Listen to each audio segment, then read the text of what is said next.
Namaste, Pranam, Gita Dhyana. Om Parthaya Pratibodhitam Bhagavata Narayanena Swayam Vyasena Grathitam Purana Munina Madhye Mahabharatam Advaitam Ritavarshinim Bhagavatim Ashtadashadhyayinim Ambatva Manusandadhami Bhagavad Gite Bhavatveshinim.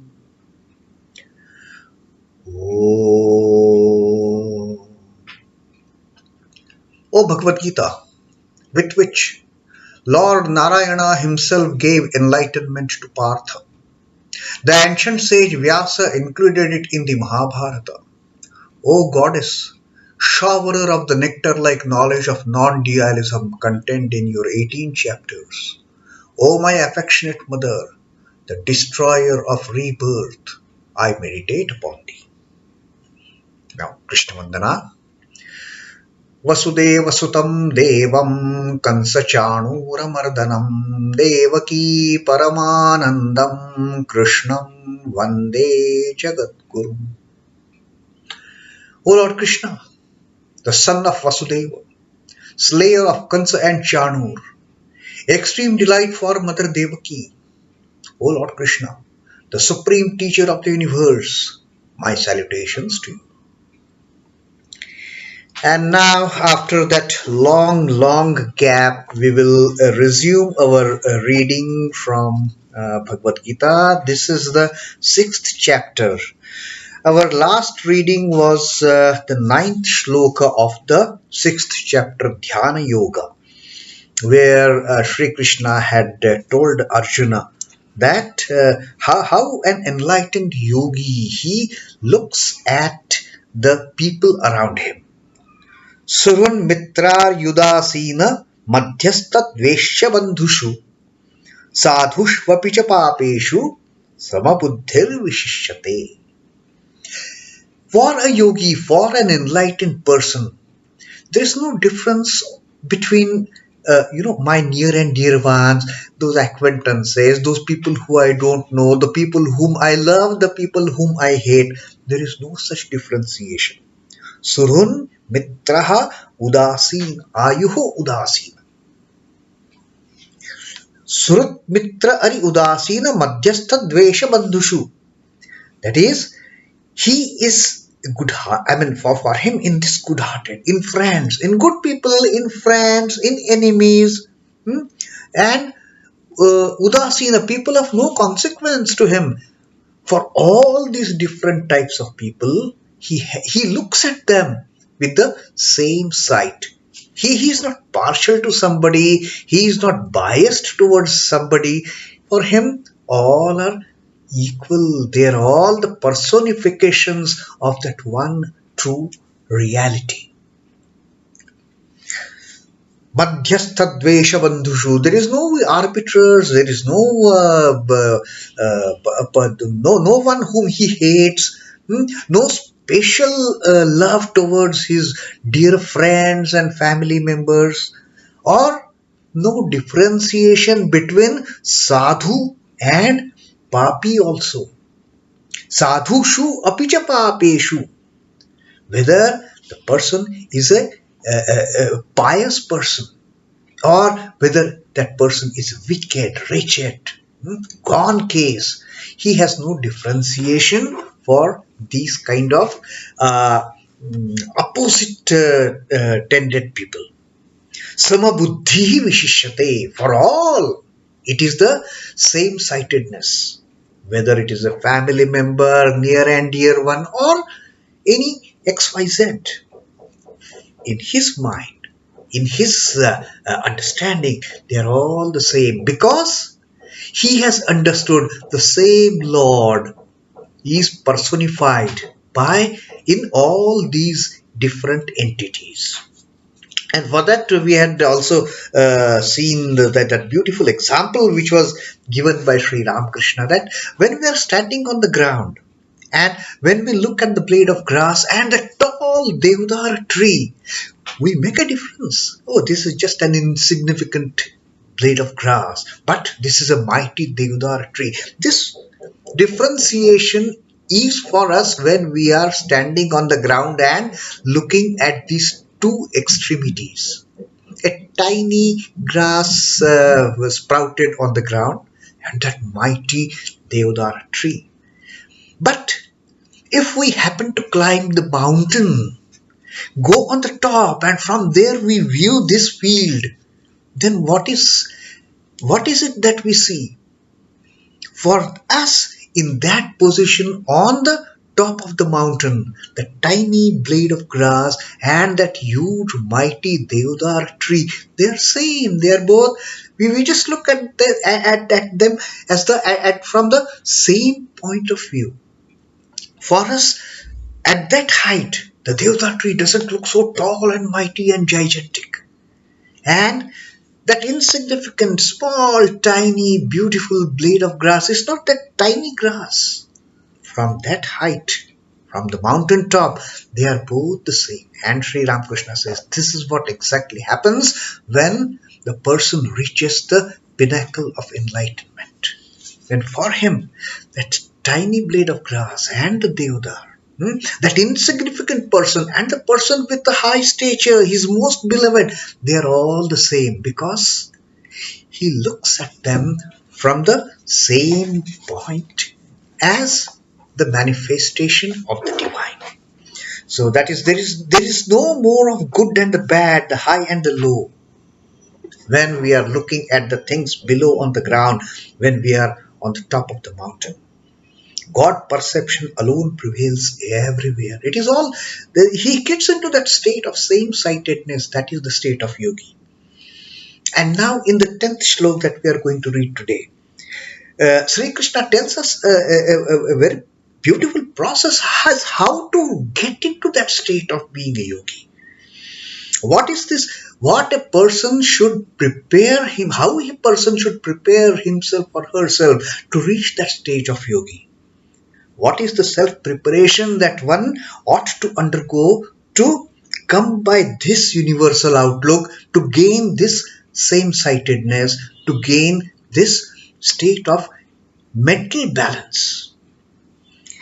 Sri Krishna says, Yogi yuñjīta satatam ātmānaṁ rahasi sthitaḥ ekākī yata-chittātmā nirāśhīr aparigrahaḥ.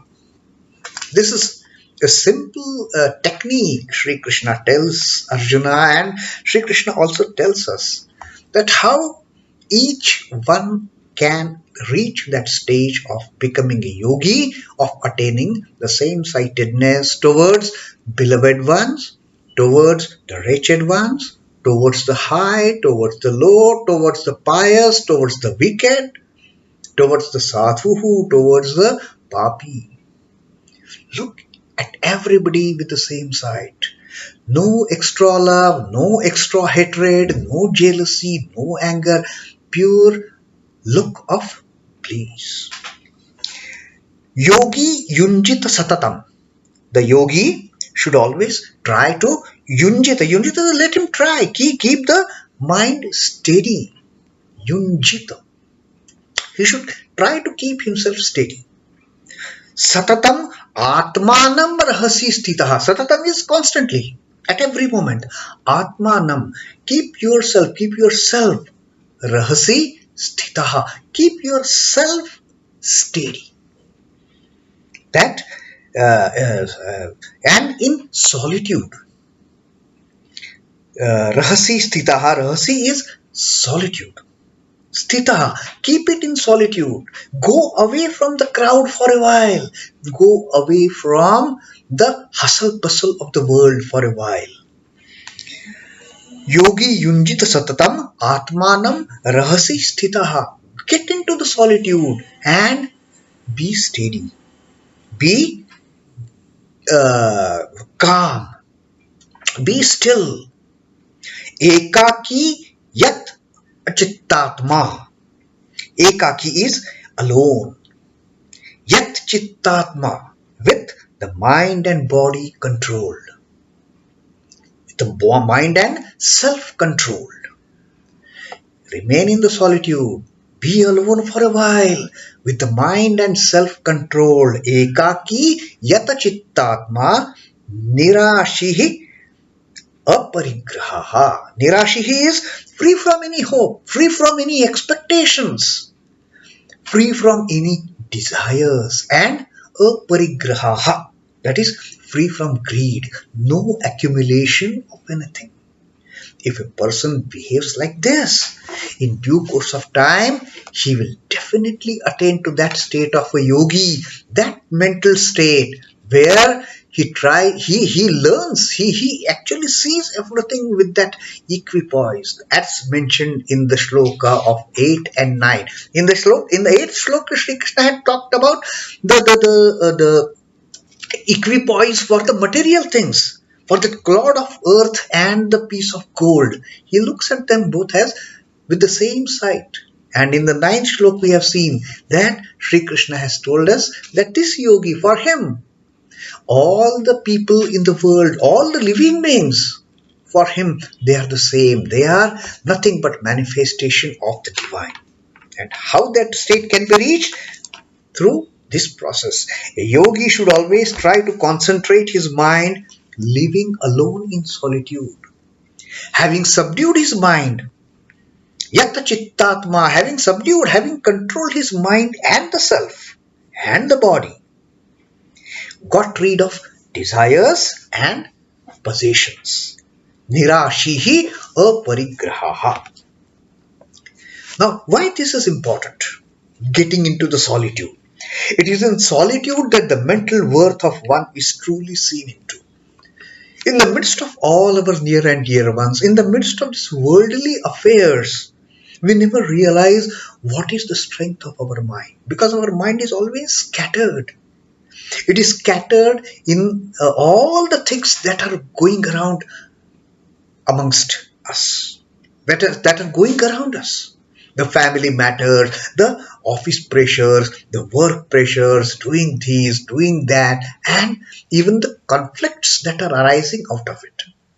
But when one is in solitude, when one takes some time off from these worldly affairs and just sits in isolation, then the mind really starts working. Then the mental worth of the person can be really seen, how he behaves in solitude. When an aspirant shuts himself up in a room, he knows that there are people in the other rooms, and they also know that he is confined to a particular room. Now, here, so going into solitude is not leaving everything and just renouncing everything and going into a forest or a jungle. Within the house. Within a house, go to your secluded corner where you do japa, where you do meditation. That is the corner of solitude. Get into the people in the home, they will know you are there. You know there are people, but that place, you are alone with yourself. There is no interference from anywhere in the family, from anywhere in the world for that matter. It is just we and our deity. A setting like this does not fulfill the condition of the sadhaka being alone in solitude. Others should not know of his whereabouts, and he should have none but God to commune with. Now, sitting there in isolation, fine, he has walked up into an isolated corner of the house. But if his mind constantly keeps on dwelling on the people around in that house, although in other rooms, that is not solitude. How that solitude comes? Yes, he is in the house. He has got into a secluded place of his meditation, and he has got rid of association with all the people in the home and thinking only of the God. That is solitude. In the midst of 20 family members, if he is totally dedicating himself in that isolated corner of the house, dedicating himself or herself only to the chosen deity, that is solitude. No other conflicting thoughts in the mind. Just me and my Lord, me and my mother. That is the solitude. He is not a good chauffeur who has not learned to apply the brake properly and stop the motor car. Now here, Swami Chidbhavananda is giving this lovely example. The human body may be likened to a car. People have learnt ever to drive it on, but they do not know how to suspend its activities voluntarily. This is the great truth. And this is what when Sri Krishna says, yata-chittātmā, ekākī. That bring under control your mind, yourself, this body. Bring it under control.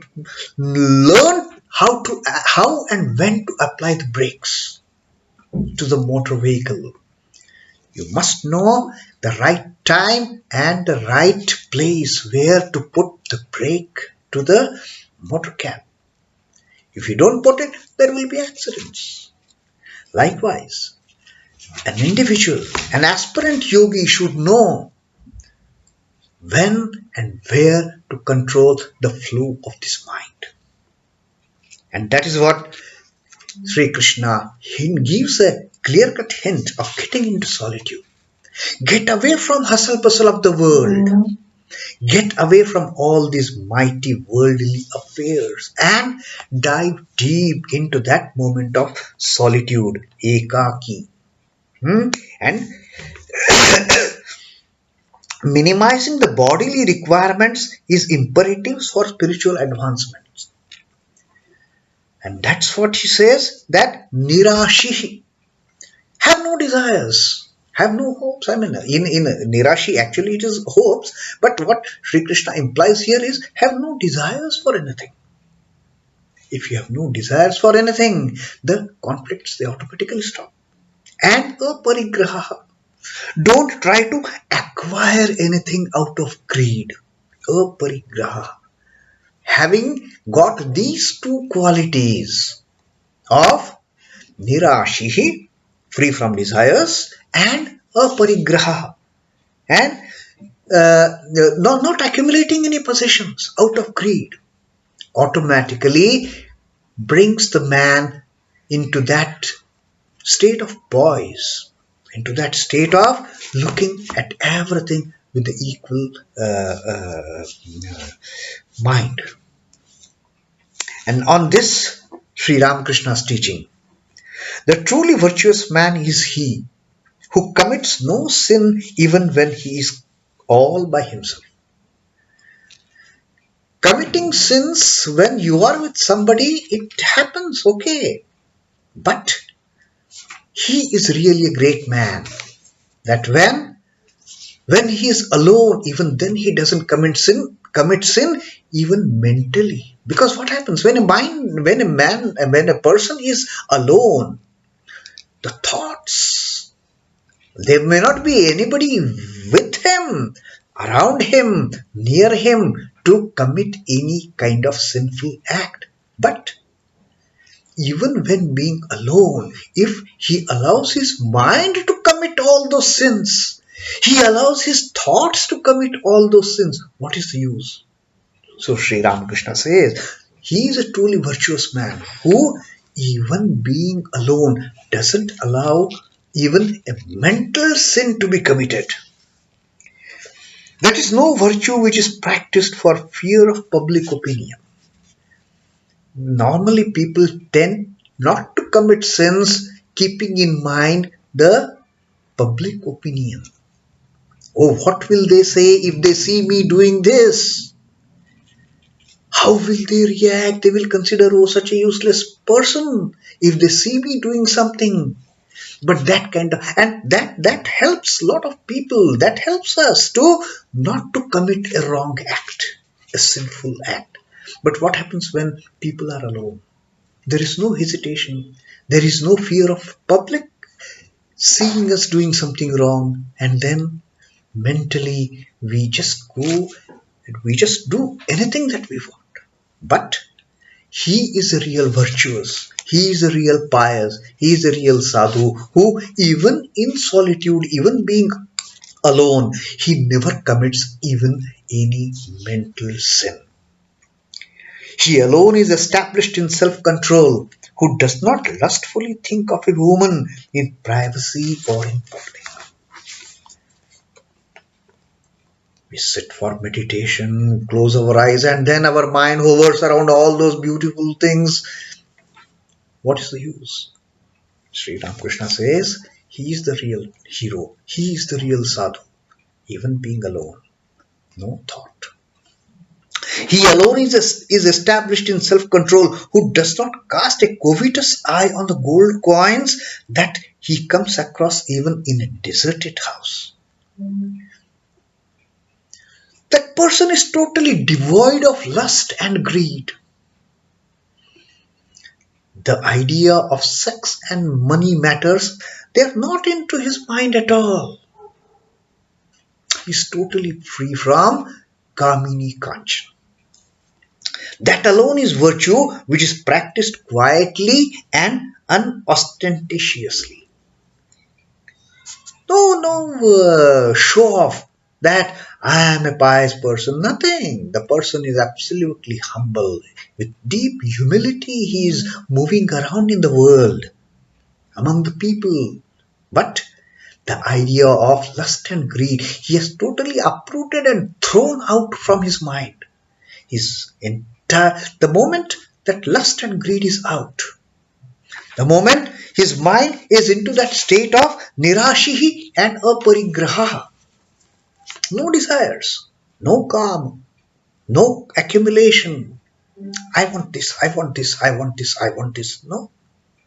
He is bound to be called a yogi. He is bound to get into that state of the ultimate yogi. He is bound to get established in self-control, and that is what Sri Ramakrishna has beautifully explained this verse of Gita through his teaching.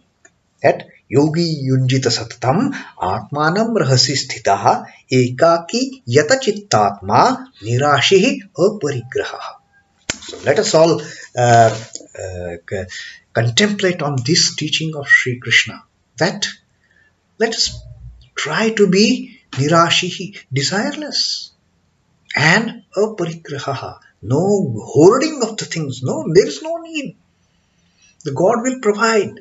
And when we get into and then solitude, as Sri Krishna said, with the mind and body control. Let control our thoughts. Get into the solitude and think nothing but that one ultimate reality.